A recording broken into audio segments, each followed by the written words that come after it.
tonight, Lee, we are taking a live look at Jacksonville Beach.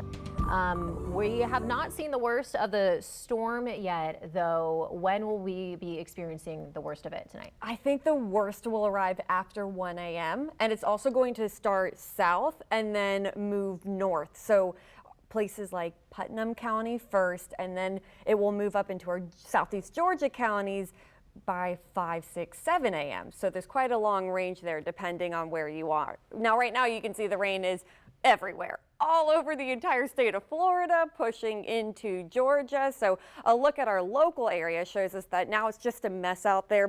Steady rain for most everyone. It's heavier at times, especially where you see the yellow popping up there. That's some heavier rain. It's easier to point out where it's not raining because it is raining almost everywhere. Right now, Ponte Vedra getting just a little break, and we've been watching slowly for the rain to just now really cover all of our southeast Georgia counties. So it is a mess out there. It will stay a mess out there into our Sunday morning. So if you have any plans tonight or plans early tomorrow morning, please keep that in mind. It's just not a good night to be on the roads.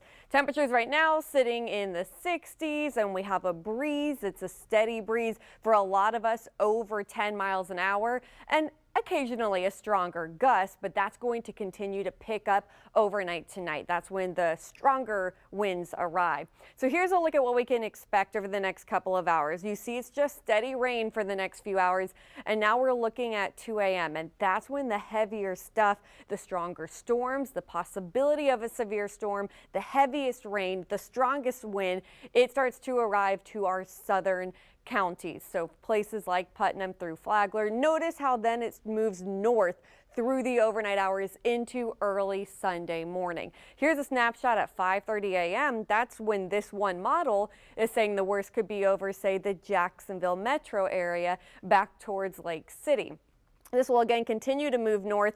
8:30 a.m. looking like it's starting to clear our southeast Georgia counties. Now, that's not saying we're going to completely dry out. We'll still have showers then the rest of the morning and into the early afternoon, but it looks like we'll clear by Sunday night, Jags fans. So that's some good news there. But first, we have to get through the threat overnight tonight. So we're going to be watching the beach as gusts of 45+ miles an hour possible along the coast, surf 6 to 10 feet. We have that tornado risk overnight and a severe wind risk as well as the flooding risk. We have widespread rainfall, 3 to 5 inches expected with locally higher amounts. We do have the greatest risk of flooding, so heavy rain for everyone. Damaging wind is a medium risk. I'm going with a low risk of a brief tornado, and I'm not concerned about hail overnight tonight, though I won't completely rule it out. I don't really see the setup for hail. So here's a look at rainfall totals possible overnight tonight. And it's a lot. Again, 3 to 5 inches area-wide across the first coast and locally higher amounts possible. So we could get some ponding on roadways. If you're in an area that floods a lot, low-lying area, do be prepared for flooding overnight tonight into tomorrow morning.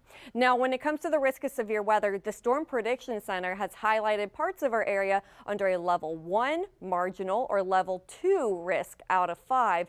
It means that those of you in yellow here, they are placing you under a slightly higher risk of seeing severe weather in the form of a damaging wind gust or a tornado. We do have a wind advisory until 3 p.m. tomorrow with that steady wind, that heavy and steady and strong wind. That means that we could start to see some power lines come down or some trees come down, branches that can knock out a bit of power. Make sure you have a way to stay weather aware overnight tonight. With the risk of tornadoes and severe storms, you need to be able to wake up if there is a warning issue, and we will of course be here all night tracking it.